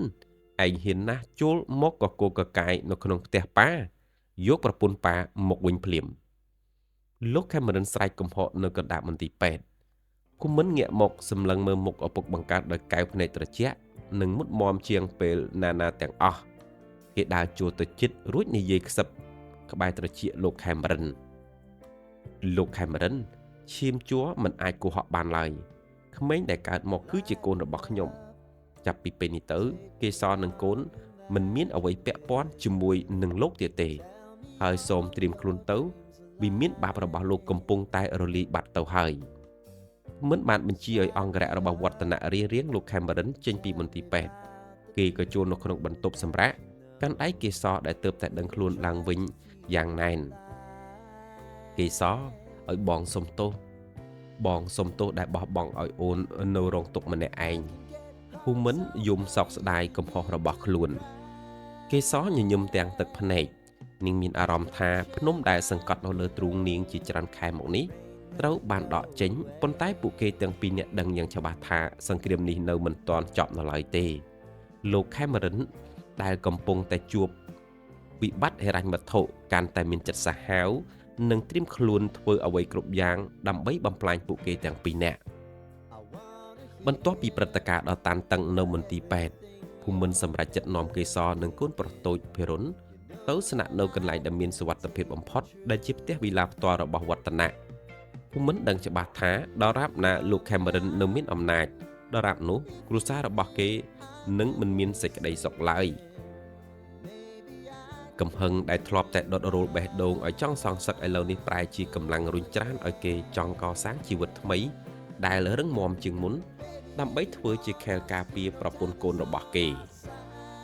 រយៈពេល1ឆ្នាំបានកន្លងផុតទៅយ៉ាងឆាប់រហ័សភូមិន្ទក៏បានបោះជំហានចូលនៅក្នុងពិភពជំនួញអចលនទ្រព្យវិញយ៉ាងអង់អាចបំផុតក្រោមការសហការជាមួយក្រុមហ៊ុនរបស់វឌ្ឍនៈគ្រុបដោយសារតែចំណេះដឹងពិតប្រាកដនិងមានបទពិសោធន៍ដែលធ្លាប់ឆ្លងកាត់ការលំបាកជាកម្មករសំណង់ភូមិន្ទក៏បានយល់ដឹងពីគ្រឹះនៃអាជីវកម្មយ៉ាងស៊ីជម្រៅ គេក៏បានបង្កើតក្រុមហ៊ុនផ្ទាល់ខ្លួនមួយដែលមានឈ្មោះថា Pullman Real Estate រាល់គម្រោងដែលភូមិន្ទចាប់ផ្ដើមតែងតែទទួលបាននូវការគាំទ្រនិងទទួលបានជោគជ័យលើសពីការរំពឹងទុកភូមិន្ទដែលធ្លាប់តែជាកម្មករសំណង់លីសែងបាវស៊ីម៉ង់កាលពីប៉ុន្មានឆ្នាំមុនឥឡូវនេះបានក្លាយជាសហគ្រិនវ័យក្មេងម្នាក់ដែលត្រូវបានគេចុះផ្សាយពេញទំព័រសារព័ត៌មាននិងជាដៃគូជំនួញដែលគួរឲ្យខ្លាចបំផុតសម្រាប់គូប្រកួតប្រជែងទុយទៅវិញពិភពលោករបស់លោក Cameron កំពុងតែរង្គោះរង្គើណាស់ដោយសារតែគ្រប់គ្រងបែបផ្ដាច់ការនិងការប្រើប្រាស់ល្បិចកលលុយកខ្វក់ត្រូវបានលាតត្រដាងជាបន្តបន្ទាប់បូករួមនឹងការងារបាត់បង់កូនប្រុសដែលជាខួរក្បាលនៃក្រុមហ៊ុនធ្វើឲ្យអាជីវកម្មរបស់លោកធ្លាក់ចុះយ៉ាងគំហកលោក Cameron កាន់តែវង្វេងនឹងល្បែងស៊ីសងនិងការសេពសូរ៉ាដើម្បីបំភ្លេចរាល់ភាពបរាជ័យរហូតដល់ថ្នាក់យកប្លង់ភូមិគ្រឹះដ៏ស្កឹមស្កៃទៅដាក់បញ្ចាំនៅធនីគារផងដែរនៅថ្ងៃមួយភូមិន្ទអង្គុយនៅក្នុងការិយាល័យដ៏ទំនើបរបស់គេសម្លឹងមើលប្លង់ភូមិគ្រឹះចាស់ដែលវឌ្ឍនៈទើបតែយកមកភូមិន្ទធនីគារត្រៀមនឹងរឹបអូសភូមិគ្រឹះរបស់លោក Cameron ហើយបើឯងចង់បានវាត្រឡប់មកវិញឥឡូវនេះគឺជាឱកាសល្អវឌ្ឍនៈនិយាយទាំងញញឹមភូមិន្ទក៏បានផ្អែកខ្នងទៅលើកៅអីរួចក៏បានដកដង្ហើមធំវឌ្ឍនៈយើងមិនចង់បានវិមាននោះមកដើម្បីបង្ហាញភាពមានបានអីទេតែយើងចង់បញ្ចប់បាបកម្មគ្រប់យ៉ាងដែលកើតឡើងនៅក្នុងផ្ទះនោះយើងចង់ឲ្យលោក Cameron ដឹងថាអំណាចដែលបានសាងឡើងពីការឈឺចាប់របស់អ្នកដទៃវាមិនអាចស្ថិតស្ថេរបានយូរអង្វែងឡើយនៅល្ងាចនោះភូមិន្ទក៏ត្រឡប់មកផ្ទះវិញគេឃើញកេសរកំពុងតែលេងជាមួយកូនប្រុសភេរុនយ៉ាងសប្បាយរីករាយភេរុនឥឡូវនេះចេះដើរតេះតាស់និងមានមុខមាត់ដូចភូមិន្ទបេះបិទដែលជាមោទនភាពបំផុតសម្រាប់គេបងភូមិន្ទបងមានរឿងអីមិនសប្បាយចិត្តមែនទេកេសរសួរទាំងបារម្ភនៅពេលដែលឃើញទឹកមុខភូមិន្ទហាក់បីដូចជាកំពុងគិតច្រើនភូមិន្ទក៏ដើរទៅអោបប្រពន្ធនិងកូនយ៉ាងណែនអត់អីទេកេសរបងគ្រាន់តែគិតថានៅពេលដែលយើងត្រូវត្រឡប់ទៅជំរះបញ្ជីចាស់ឲ្យបានចប់សពគ្រប់ហើយអូនត្រៀមខ្លួនឲ្យហើយទៅដើម្បីប្រឈមមុខនឹងការពិតកេសរក៏បានងក់ក្បាលដោយភាពជឿជាក់និងលែងជាស្ត្រីដែលទន់ជ្រាយដូចជាការមុនហើយចាស់បងឲ្យតែមានបងនៅក្បែរខ្ញុំលែងខ្លាចអ្វីទាំងអស់សង្គ្រាមជំនួញរវាងឪពុកបង្កើតនិងកូនប្រុសក៏បានឈានទៅដល់ចំណុចកំពូលភូមិន្ទក៏បានរៀបចំផែនការទិញបំណុលទាំងអស់របស់លោក Cameron មកគ្រប់គ្រងម្នាក់ឯងបរិយាកាសនៅក្នុងភូមិគ្រឹះដ៏ស្កឹមស្កៃរបស់លោក Cameron ដែលធ្លាប់តែពោរពេញទៅដោយភាពអ៊ូអរនិងអំណាចឥឡូវប្រែជាស្ងប់ស្ងាត់គួរឲ្យខ្លាចគ្រឿងសង្ហារឹមថ្លៃចាប់ផ្ដើមដិតដាមទៅដោយធូលីដីចំណែកឯអ្នកបម្រើភាគច្រើននាំគ្នាលាឈប់ព្រោះតែម្ចាស់ផ្ទះគ្មានប្រាក់ខែបើកឲ្យនិងមានចរិតកាចសាហាវខ្លាំងលោក Cameron អង្គុយម្នាក់ឯងនៅក្នុងភាពងងឹតកាន់ដបស្រាពាក់កណ្ដាលភ្នែកសម្លឹងមើលទៅប្លង់ដីនិងឯកសារបំណុលជំពាក់ជាគំនរក៏ដូចជាភ្នំនៅក្នុងរំពេចនោះសំឡេងឡានទំនើបជាច្រើនគ្រឿងបានបើកចូលមកឈប់នៅក្នុងមុខវិមានលោក Cameron ព្យាយាមក្រោកឈរទាំងត្រេកត្រតដើរបើកទ្វារទាំងកំហឹងអ្នកណាហ៊ានចូលផ្ទះយើងទាំងយប់បែបនេះទ្វារធំត្រូវបានរុញច្រានចេញយ៉ាងខ្លាំងបុរសម្នាក់នៅក្នុងឈុតអាវធំពណ៌ខ្មៅយ៉ាងសង្ហាដើរចូលដោយភាពជឿជាក់និងអង់អាចបំផុតនោះគឺភូមិន្ទនៅពីខាងក្រោយគេគឺវឌ្ឍនៈនិងមេធាវីមួយក្រុមទាំងកេសរកំពុងត្រកងកូនប្រុសតូចភេរុននៅក្នុងរង្វង់ដៃលោក Cameron សម្លឹងមើលភូមិន្ទទាំងទឹកភ្នែកហុយផ្សែងអាភូមិន្ទឯងមកទីនេះធ្វើអីឯងចង់មកសើចចំអកឲ្យប៉ាមែនទេភូមិន្ទក៏បានដើរចូលឈរនៅចំកណ្ដាលសាធំរួចក៏សម្លឹងមើលជុំវិញវិមានដែលគេធ្លាប់រស់នៅខ្ញុំមិនបានមកសើចចំអកឲ្យលោកប៉ាទេតែមកនៅក្នុងនាមជាម្ចាស់ថ្មីនៃវិមាននេះភូមិន្ទក៏ហុចឯកសារមួយច្បាប់ទៅឲ្យឪពុកគេធនីគារក៏បានដាក់លក់បំណុលនិងប្លង់បញ្ចាំរបស់លោកមកឲ្យក្រុមហ៊ុនខ្ញុំអស់ហើយចាប់ពីម៉ោងនេះទៅលោកលែងជាម្ចាស់ផ្ទះនេះទៀតហើយលោក Cameron ញ័រដៃទៅត្រឹករហូតដល់ជ្រោះដបស្រាបែកខ្ចាយនៅលើការ៉ូមិនពិតទេ ឯងរកលុយមកពីណាឯងគ្រាន់តែជាកម្មករសំណង់ម្នាក់សោះកម្មករសំណង់ដែលលោកមើងងាយនោះឯងនឹងតស៊ូដោយកម្លាំងញើសឈាមដើម្បីទិញកំហុសរបស់លោកត្រឡប់មកវិញភូមិន្ទពោលដោយសំឡេងមើងម៉ាត់បំផុតនៅក្នុងកាលនោះកេសរក៏បានដើរមកជិតលោក Cameron សម្លឹងមើលកេសររួចក៏ក្រឡេកទៅមើលក្មេងតូចនៅក្នុងដៃរបស់នាងនៅពេលដែលឃើញមុខភេរុនច្បាស់លោក Cameron ហាក់បីដូចជាត្រូវរន្ទះបាញ់ចំដើមទ្រូងក្មេងម្នាក់នោះមានមុខមាត់ដូចទៅនឹងភូមិន្ទកាលពីក្មេងគ្មានអ្វីខុសបន្តិចឡើយភាពអាម៉ាស់និងវិបដិសារីចាស់ចាប់ផ្ដើមយាយីចិត្តរបស់លោកចាប់ផ្ដើមយល់យ៉ាងច្បាស់ថាអ្វីដែលលោកធ្លាប់តែព្យាយាមបង្ខូចនិងបំផ្លាញនោះគឺជាឈាមជាប់ពិតប្រាកដរបស់កូនប្រុសលោកកេសរលោក Cameron ហៅឈ្មោះនាងដោយសំឡេងខ្សោៗកេសរសម្លឹងមើលលោក Cameron ដោយកែវភ្នែកអាណិតអាសូរច្រើនជាងការស្អប់ខ្ពើមលោកប៉ាវិមានដែលសាងនៅលើទឹកភ្នែកអ្នកដតីវាមិនអាចផ្ដល់សេចក្តីសុខឲ្យយើងរហូតនោះឡើយមើលចុះសំបីតែកូនប្រុសលោកប៉ាក៏លោកប៉ាហ៊ានក្បត់ចុះទម្រាំអ្នកដតីលោក Cameron ក៏បានលុតជង្គង់ចុះនៅលើការ៉ូទាំងអស់កម្លាំងលោកបានបាត់បង់អ្វីគ្រប់យ៉ាងទាំងទ្រព្យសម្បត្តិអំណាចនិងកិត្តិយសប៉ុន្តែអ្វីដែលលោកបាត់បង់ធំបំផុតគឺសេចក្តីស្រឡាញ់ពីកូនប្រុសតែម្នាក់គត់របស់គាត់ភូមិន្ទក៏បានដកដង្ហើមធំរួចក៏ងាកប្រាប់ទៅមេធាវីឲ្យរៀបចំឯកសារឲ្យគាត់ស្នាក់នៅផ្ទះតូចខាងក្រោយសិនខ្ញុំមិនមែនជាមនុស្សចិត្តសាហាវដូចគាត់ឡើយតែសម្រាប់អគារធំនេះខ្ញុំនឹងបិទទុកជាមេរៀនមិនកាន់ដៃកេសរនឹងកូនដើរចេញពីវិមានបាក់នោះគេមានអារម្មណ៍ថាភារកិច្ចរបស់គេបានបញ្ចប់មួយកម្រិតហើយប៉ុន្តែរឿងរ៉ាវមិនទាន់ចប់ត្រឹមនឹងទេកំហឹងចុងក្រោយរបស់លោក Cameron និងលេចមុខនៃតួអង្គថ្មីដែលចង់សងសឹកភូមិន្ទនៅក្នុងជំនួញកំពុងតែចាប់ផ្ដើមឡើងបន្ទាប់ពីបានដណ្ដើមយកវិមានដែលធ្លាប់តែជាកន្លែងសាងបាបកម្មត្រឡប់មកវិញភូមិន្ទមិនបានត្រេកអរនឹងទ្រព្យសម្បត្តិនោះទេគេក៏សម្រេចចិត្តបិទអគារធំនោះចោលនិងឲ្យលោក Cameron ទៅរស់នៅផ្ទះតូចនៅខាងក្រោយដែលធ្លាប់តែជាផ្ទះសម្រាប់អ្នកបម្រើនេះមិនមែនជាការសងសឹកដោយការធ្វើបាបរាងកាយទេប៉ុន្តែវាគឺជាការផ្ដល់មេរៀនឲ្យលោក Cameron បានស្គាល់ពីរសជាតិជីវិតដែលគ្មានអំណាចនឹងរស់នៅដោយគ្មានអ្នកបម្រើឆ្វេងស្ដាំភូមិន្ទក៏បានផ្លាស់មកបោះទីតាំងក្រុមហ៊ុនថ្មីនៅកណ្ដាលទីក្រុងយ៉ាងរឹងមាំឈ្មោះថាភូមិន្ទ Real Estate បានក្លាយជាម៉ាកសញ្ញានៃភាពស្មោះត្រង់និងគុណភាពក្នុងរយៈពេលមិនដល់1ឆ្នាំផងភូមិន្ទក៏បានក្លាយជាសេដ្ឋីថ្មីដែលគ្រប់គ្នាស្ងប់ស្ងាញ់គេលែងជាកម្មករសំណង់លីសែងបាវស៊ីម៉ង់ទៀតហើយតែគេគឺជាស្ដេចត្រាញ់នៅក្នុងពិភពអចលនទ្រព្យជំនាន់ថ្មីទោះជាយ៉ាងនេះក្តីភាពជោគជ័យដ៏លឿនស្លេវរបស់ភូមិន្ទបានដុតកំហឹងដល់ដៃគូប្រកួតប្រជែងចាស់របស់លោក Cameron ដែលធ្លាប់តែចង់លេបត្របាក់ក្រុមហ៊ុនគ្រួសារនេះក្នុងនោះលោកអុកញ៉ាសុខាដែលជាមនុស្សមានកលល្បិចម្នាក់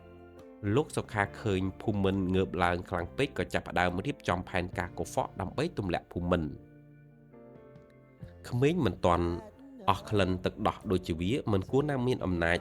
លើសយើងឡើយលោកសុខាពោលទាំងកំហឹងនៅក្នុងការិយាល័យងងឹតមួយនៅឯផ្ទះថ្មីដ៏មានសុភមង្គលកេសរកំពុងតែមើលថែភិរុនយ៉ាងមានសេចក្តីសុខ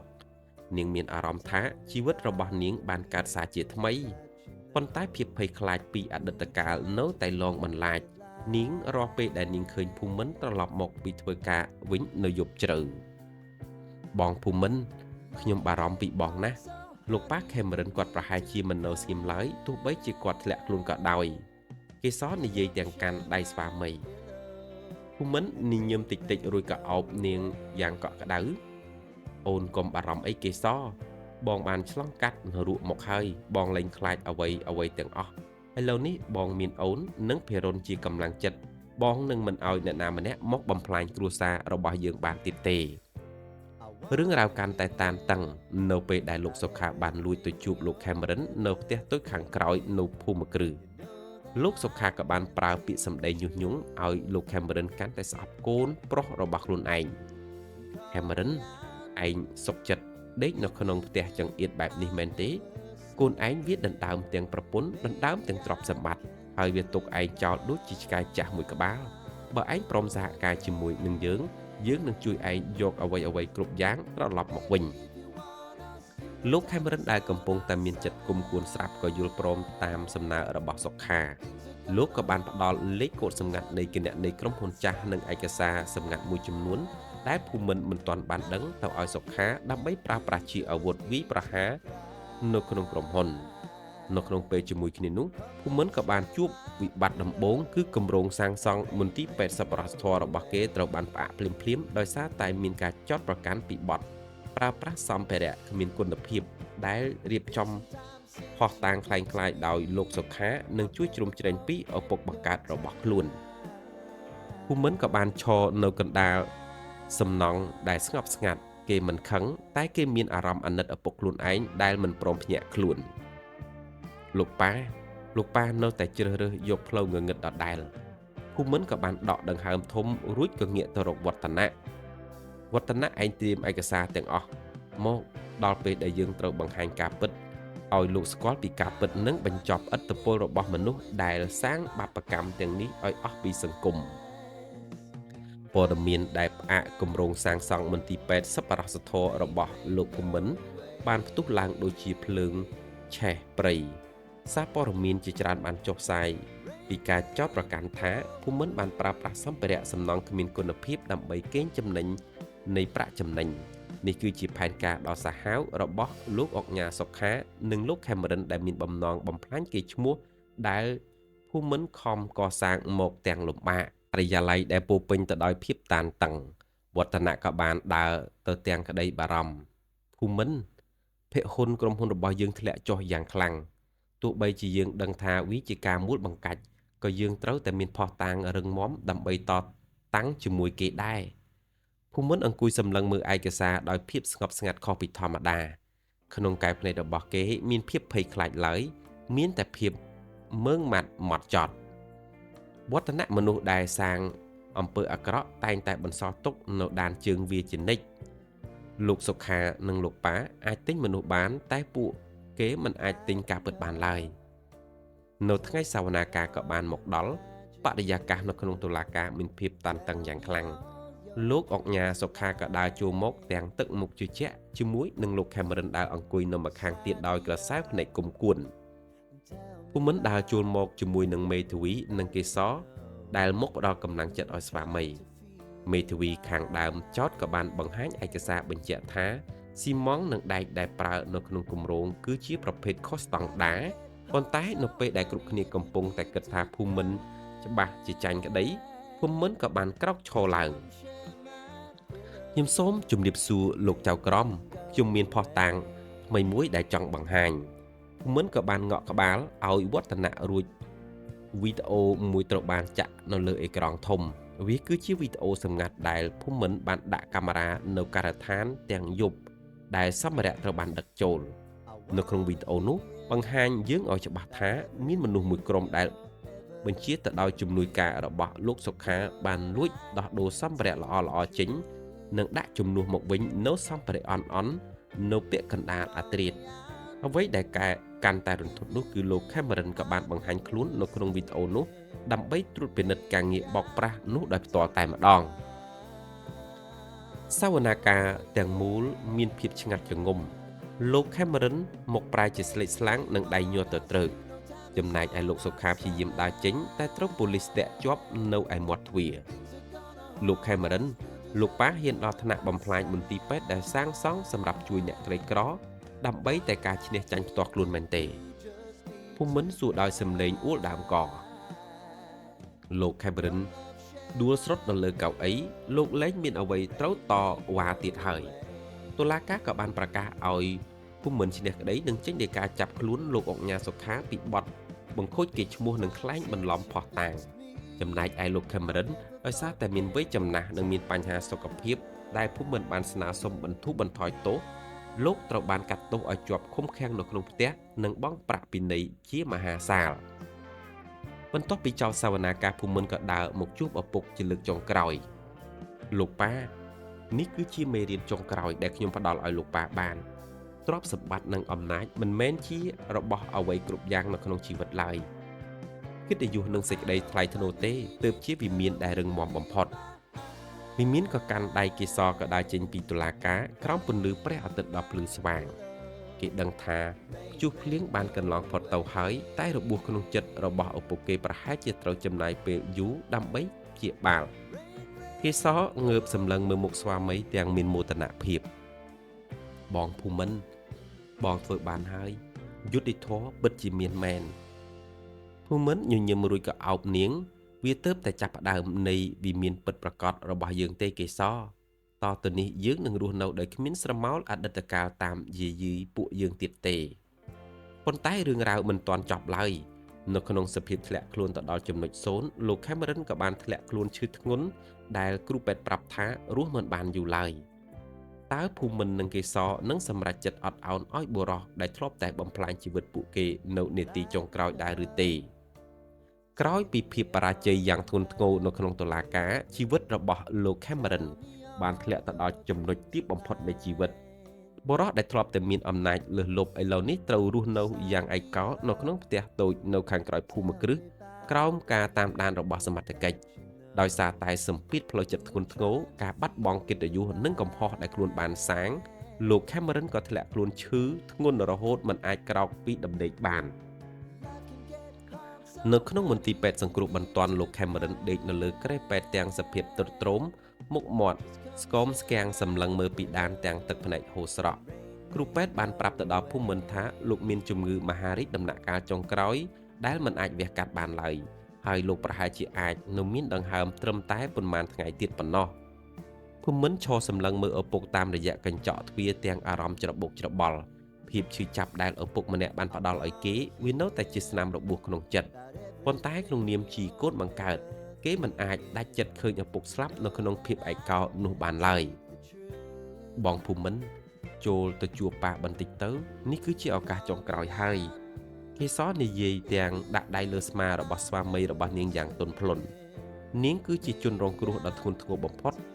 បែរជាមនុស្សដំបូងដែលហ៊ាននិយាយពាក្យថាលើកលែងទោសភូមិន្ទក៏បានដើរចូលនៅក្នុងបន្ទប់យឺត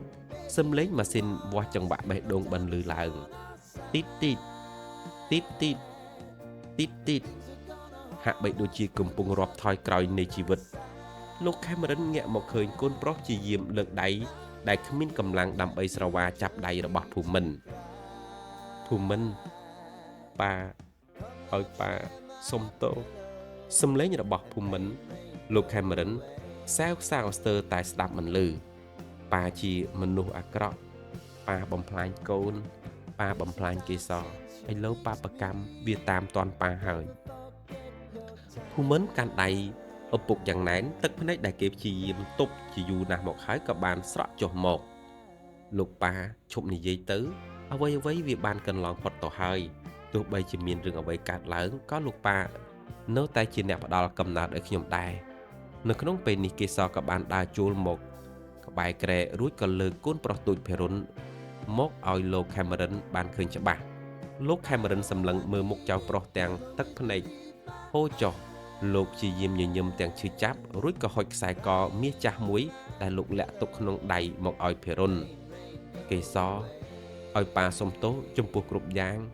ឯងគឺជាស្ត្រីល្អម្នាក់សូមមើលថែភូមិន្ទនិងចៅឲ្យបានល្អផងលោក Cameron និយាយទាំងដង្ហើមញាប់បន្តិចម្ដងកេសรงក់ក្បាលទាំងទឹកភ្នែកចាស់លោកប៉ាកូនលើកលែងទោសឲ្យលោកប៉ាគ្រប់បែបយ៉ាងទាំងអស់សូមលោកប៉ាសម្រាប់ឲ្យបានសុខចុះនៅយប់នោះលោក Cameron ក៏បានលាចាកលោកយ៉ាងស្ងប់ស្ងាត់បំផុតនៅក្នុងរង្វង់ដៃកូនប្រុសកូនស្រីរបស់លោកវិមានបាបដែលធ្លាប់តែពោពេញទៅដោយភាពខ្មៅងងឹតឥឡូវនេះត្រូវបានលាងជម្រះទៅដោយទឹកភ្នែកនៃការភាពអត់ឱននិងការលាចាកលោក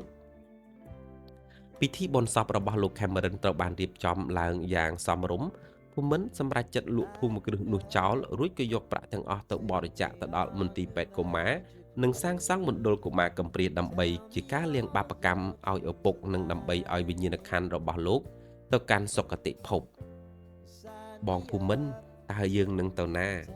កេសរសួរខណៈដែលពួកគេកំពុងឈរសម្លឹងមើលភូមិគ្រឹះជាចុងក្រោយមុននឹងចាក់ចេញភូមិន្ទញញឹមទាំងស្ងប់ចិត្តរួចក៏កាន់ដៃភរិយានិងកូនដើរសម្ដៅទៅឡាន យើងនឹងទៅកន្លែងដែលគ្មានស្រមោលនៃការឈឺចាប់យើងនឹងទៅរកសាងវិមានថ្មីវិមានដែលសាងឡើងពីសេចក្តីស្រឡាញ់ភាពស្មោះត្រង់និងការយល់ចិត្តគ្នាពិតប្រាកដប៉ុន្តែមុននឹងជីវិតថ្មីចាប់ដើមស្រាប់តែមានដំណឹងមួយមកដល់ថាគឺលោកអុកញ៉ាសុខាក៏បានរត់គេចខ្លួនចេញពីគុកហើយកំពុងតែតាមដានសកម្មភាពគ្រួសាររបស់ភូមិន្ទដើម្បីសងសឹកជាលើកចុងក្រោយបន្ទាប់ពីពិធីបុណ្យសពរបស់លោក Cameron បានបញ្ចប់ភាពស្ងប់ស្ងាត់ហាក់បីដូចជាត្រឡប់គ្រប់ដណ្ដប់ជីវិតរបស់ភូមិន្ទនិងកេសរសាជាថ្មីប៉ុន្តែវាគឺជាការស្ងប់ស្ងាត់មុនពេលដែលព្យុះសង្គ្រាមមកដល់ខណៈដែលភូមិន្ទកំពុងតែរៀបចំឯកសារលោកវិមានចាស់ដើម្បីយកប្រាក់ទៅធ្វើបុណ្យគេមិនបានដឹងឡើយថាសត្រូវសាហាវបំផុតដែលនៅសេសសល់គឺលោកអុកញ៉ាសុខាកំពុងតែតាមដានគ្រប់ដង្ហើមចេញចូលរបស់គេលោកសុខាដែលបានប្រើប្រាស់ខ្សែស្រឡាយនិងលុយកាក់ដើម្បីរត់គេចចេញពីការឃុំខ្លួនបានក្លាយជាមនុស្សឈួតវង្វេងនឹងការសងសឹកលោកបាត់បង់ទាំងកិត្តិយសនិងទ្រព្យសម្បត្តិដោយសារតែភូមិន្ទដូច្នេះលោកយល់ថាមានតែការបំផ្លាញគ្រួសារភូមិន្ទតែប៉ុណ្ណោះទើបធ្វើឲ្យលោកអាចស្ងប់ចិត្តបានអាភូមិន្ទឯងធ្វើឲ្យយើងរស់នៅដូចជាឆ្កែយើងនឹងធ្វើឲ្យឯងស្គាល់រសជាតិបាត់បង់មនុស្សជាទីស្រឡាញ់ម្ដងវិញលោកសុខាក៏បានពោលទាំងសំឡេងក្រហមក្នុងឡានដែលចតសម្ងាត់នៅក្បែរផ្ទះរបស់លោកភូមិន្ទនៅល្ងាចមួយនោះខណៈដែលភូមិន្ទកំពុងតែរវល់នៅការិយាល័យកេសរក៏បាននាំកូនប្រុសរបស់ភិរុនដើរលេងនៅសួនច្បារក្បែរផ្ទះនៅក្នុងពេលដែលកំពុងតែងាកទៅរកទឹកឲ្យកូនញ៉ាំស្រាប់តែបុរសបិទមុខពីរនាក់ស្ទុះមកចាប់ក្រសោបយកភិរុនឡើងឡានបាត់ភ្លាមភិរុនកូនម៉ាក់កេសរស្រែកស្លន់ស្លោនាងស្ទុះទៅទាញទ្វារឡានតែត្រូវបានពួកវាធាក់ដួលទៅលើដីរួចឡាននោះក៏បានបើកចេញទៅបាត់យ៉ាងលឿនបំផុតកេសរយំសោកស្ទើរតែដាច់ខ្យល់នាងប្រញាប់ទូរស័ព្ទទៅភូមិន្ទទាំងសំឡេងញ័រទៅត្រើកបងភូមិន្ទជួយកូនផងគេចាប់ភិរុនទៅបាត់ហើយបងភូមិន្ទបន្ទាប់ពីឮបែបនោះគេហាក់បីដូចជាត្រូវរន្ទះបាញ់ចំកណ្ដាលក្បាលគេដឹងភ្លាមថាវាជារឿងរបស់កើតឡើងដោយលោកសុខាហើយមិនយូរប៉ុន្មានទូរស័ព្ទភិរុនក៏បានរោឡើងជាមួយនឹងលេខចម្លែកអាភូមិន្ទបើឯងចង់ឃើញកូនឯងនៅចុងក្រោយឯងមកជួបយើងនៅការដ្ឋានសំណង់ចាស់ដែលឯងធ្លាប់ធ្វើជាកម្មករសំណង់ម្នាក់ឯងមក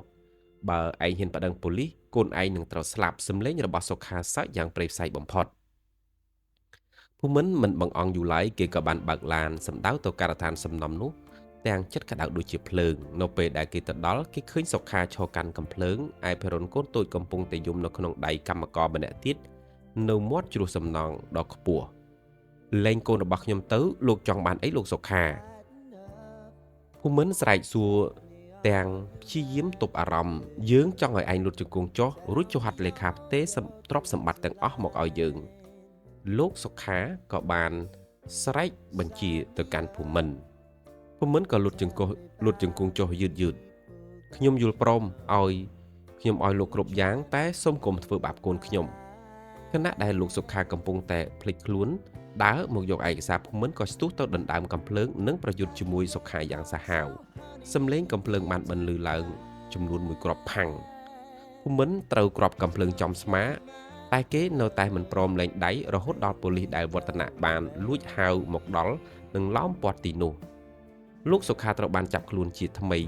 ចំណែកឯភិរុនត្រូវបានវឌ្ឍនៈសង្គ្រោះមកវិញដោយសុវត្ថិភាពកេសររត់មកអោបកូននិងភូមិន្ទទាំងទឹកភ្នែកបងភូមិន្ទបងមានរបួសហើយភូមិន្ទញញឹមទាំងចាប់ដៃកេសរជាប់តែនៅក្នុងចិត្តរបស់គេក៏ចាប់ផ្ដើមមានអារម្មណ៍ធូរស្រាលមិនអីទេកេសរឲ្យតែអូននិងកូនមានសុវត្ថិភាពបោះទោះបីជាបងស្លាប់ក៏បងសុខចិត្តដែរនៅក្នុងមន្ទីរពេទ្យភូមិន្ទសម្រាប់ព្យាបាលរបួសដោយមានកេសរមើលថែមិនឲ្យឃ្លាតព្រឹត្តិការណ៍នេះបានធ្វើឲ្យគេយល់កាន់តែច្បាស់ថាទ្រព្យសម្បត្តិមហាសាលមិនមានតម្លៃស្មើនឹងដង្ហើមរបស់មនុស្សជាទីស្រឡាញ់ឡើយប៉ុន្តែនៅពេលដែលគ្រប់យ៉ាងកំពុងតែល្អប្រសើរភូមិន្ទទទួលលិខិតសម្ងាត់មួយដែលឪពុករបស់គេផ្ដាំទុកមុនស្លាប់លិខិតនោះបានលាតត្រដាងអំពីអាថ៌កំបាំងចុងក្រោយនៃមរតកគ្រួសារដែលអាចនឹងផ្លាស់ប្ដូរជីវិតរបស់ពួកគេជារៀងរហូតបន្ទាប់ពីព្យុះភ្លៀងនៃគ្រោះថ្នាក់និងការសងសឹកបានកន្លងផុតទៅភូមិន្ទបានសម្រាប់ព្យាបាលរបួសរហូតបានជាសះស្បើយនៅក្នុងដៃរបស់គេមានលិខិតសម្ងាត់មួយច្បាប់ ដែលលោក Cameron ផ្ដាំទុកមុនលោកលាចាកលោកភូមិន្ទសម្រេចចិត្តបើកអានសម្បត្តិនោះនៅចំពោះមុខគេសរនៅក្នុងល្ងាចស្ងប់ស្ងាត់មួយនៅក្នុងលិខិតនោះលោក Cameron បានសរសេរសារភាពទាំងមានវិបដិសារីថាភូមិន្ទកូនប្រុសប៉ានៅពេលដែលឯងអានសម្បត្តិនេះប៉ាប្រហែលជាស្ថិតនៅក្នុងដីដែលត្រូវគេកប់បាត់ទៅហើយប៉ាចង់ប្រាប់ឯងថាទ្រព្យសម្បត្តិទាំងអស់ដែលប៉ាមានវាមិនមែនបានមកពីភាពស្មោះត្រង់ទាំងអស់ឡើយប៉ុន្តែមានដីមួយកន្លែងនៅឯស្រុកកំណើតរបស់ម្ដាយឯងដែលប៉ាមិនដែលប៉ះពាល់និងមិនដែលដាក់បញ្ចាំប៉ាបានទិញទុកវានៅក្នុងឈ្មោះឯងតាំងពីក្មេងដោយប៉ាសង្ឃឹមថាឯងនឹងប្រើដីនេះដើម្បីសាងវិមានពិតប្រាកដមួយដែលមិនមែនសាងអំពីបាបកម្មដូចវិមានដែលប៉ាធ្លាប់រស់នៅទេភូមិន្ទនិងគេសរបានធ្វើដំណើរទៅដល់ដីមរតកនោះដែលជាតំបន់ជនបទដ៏ស្រស់ត្រកាលមានវាលស្មៅពណ៌បៃតងខ្ចីនិងខ្យល់អាកាសបរិសុទ្ធភូមិន្ទសម្រេចចិត្តលះបង់ជីវិតស៊ីវិល័យនិងភាពមមាញឹកក្នុងពិភពជំនួញនៅទីក្រុងភ្នំពេញមួយផ្នែកធំរួចក៏ងាកមកសាងសង់មណ្ឌលកុមារកំព្រានិងសាលារៀនសហគមន៍នៅទីនោះវិញគេលែងចង់មានវិមានដែលមានមាសប្រាក់ចាំងចែងតែគេចង់បានវិមានដែលសាងសង់ឡើងពីសេចក្តីនិងស្នាមញញឹមរបស់អ្នកក្រីក្រនិងក្តីស្រឡាញ់របស់គ្រួសារ3ឆ្នាំក្រោយមកនៅក្នុងបរិវេណសាលារៀនសហគមន៍ដែលទើបតែសាងសង់រួចកុមាររ៉ាភិរុនដែលឥឡូវនេះមានវ័យជិត5ឆ្នាំកំពុងតែរត់លេងសប្បាយជាមួយក្មេងៗដទៃទៀតភូមិន្ទក៏បានឈរសម្លឹងមើលកូនប្រុសដោយស្នាមញញឹមគេលែងជាបុរសដែលមានកែវភ្នែកពុះពេញទៅដោយការសងសឹកទៀតហើយតែគេគឺជាបុរសដែលមានចិត្តមេត្តា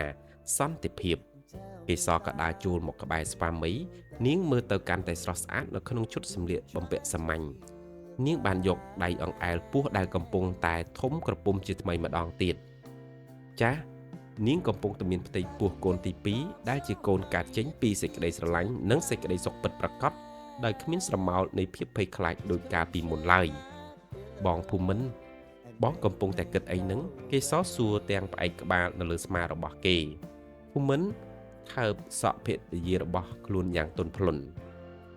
បងកំពុងតែគិតថាជីវិតយើងដូចជាការធ្វើដំណើរឆ្លងកាត់នរកដើម្បីមកជួបឋានសួគ៌អញ្ចឹងបើបងមិនធ្លាក់ខ្លួនជាកម្មករសំណង់បងប្រហែលជាមិនស្គាល់តម្លៃនៃញើសឈាមនិងការតស៊ូឡើយហើយបើគ្មានអូនបងក៏មិនដឹងថាភាពអត់ឱនមានតម្លៃខ្ពង់ខ្ពស់កម្រិតណាទេ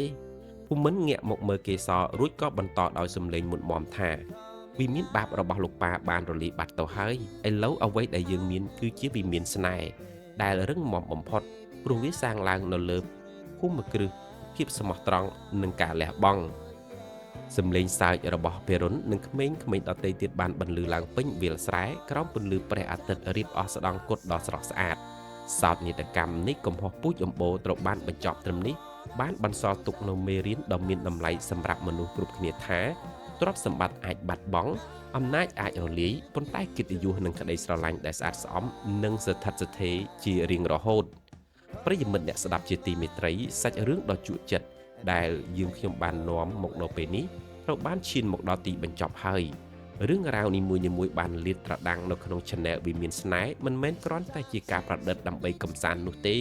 ប៉ុន្តែវាគឺជាការឆ្លុះបញ្ចាំងអំពីតថភាពសង្គមដែលយើងគ្រប់គ្នាអាចជួបប្រទះយើងបានឃើញហើយថាវិមានដែលពិតប្រាកដវាមិនមែនស្ថិតនៅលើមាសប្រាក់សំណង់ឥដ្ឋឬទ្រព្យសម្បត្តិដែលសាងឡើងពីការបោកប្រាស់ឬអំពើបាបនោះឡើយប៉ុន្តែវិមានដែលរឹងមាំនិងមានសេចក្តីសុខបំផុតគឺជាវិមានដែលសាងឡើងនៅក្នុងបេះដូងជាវិមានដែលសាងចេញពីសេចក្តីស្រឡាញ់ស្មោះត្រង់ភាពអត់ឱននិងការតស៊ូកម្លាំងញើសឈាមរបស់ខ្លួនឯងជីវិតយើងមនុស្សម្នាក់តែងតែមានជំពូកនៃការឈឺចាប់ការខកចិត្តនិងការផិតក្បត់ប៉ុន្តែសូមកុំអស់សង្ឃឹមឡើយដូចដែលលោកអ្នកបានតាមដាននៅក្នុងសាច់រឿងកន្លងមកដរាបណាយើងនៅមានជំនឿលើអំពើល្អនិងមិនព្រមចុះចាញ់នឹងព្រេងវាសនាពន្លឺនៃយុត្តិធម៌នឹងរះឡើងជានិច្ចហើយលោកអ្នកនឹងអាចសាងវិមានសុភមង្គលថ្មីមួយដ៏ស្អាតស្អំនិងរឹងមាំជាងមុនយើងខ្ញុំសង្ឃឹមយ៉ាងមុតមមថារាល់ពាក្យពេចន៍និងសកម្មភាពរបស់តួអង្គក្នុងរឿងនេះនឹងក្លាយជាមេរៀនជាបទពិសោធន៍ឬជាកម្លាំងចិត្តតិចតួចដើម្បីជួយលោកអ្នកអាចឲ្យងើបឈរឡើងវិញនៅក្នុងថ្ងៃដែលលោកអ្នកពិបាកបំផុតជាចុងក្រោយ Channel វិមានស្នេហ៍សូមថ្លែងអំណរគុណយ៉ាងជ្រាលជ្រៅបំផុតចំពោះការចំណាយពេលវេលាដ៏មានតម្លៃ តាមដានសម្ដាប់សាច់រឿងនិទានរបស់យើងខ្ញុំតាំងតែពីដើមរហូតដល់ចប់ការគ្រប់គ្រងរបស់លោកអ្នកគឺជាកម្លាំងចិត្តដ៏ធំធេងធ្វើឲ្យយើងខ្ញុំបន្តផលិតនូវសាច់រឿងល្អៗនិងមានអត្ថន័យអប់រំជាបន្តបន្ទាប់ទៀតប្រិយមិត្តបើលោកអ្នកពេញចិត្តនិងចង់បន្តធ្វើដំណើរនៅក្នុងពិភពនៃរឿងរ៉ាវមនោសញ្ចេតនាជីវិតពិតជាមួយយើងខ្ញុំសូមកុំភ្លេចចុច Subscribe ដាក់រូបសញ្ញាកណ្ដឹងដើម្បីកុំឲ្យខកខាននៅសាច់រឿងថ្មីៗដែលមកដល់នៅក្នុងពេលឆាប់ខាងមុខនេះសម្រាប់ពេលនេះ Channel វិមានស្នេហ៍សូមអរគុណសូមជម្រាបលា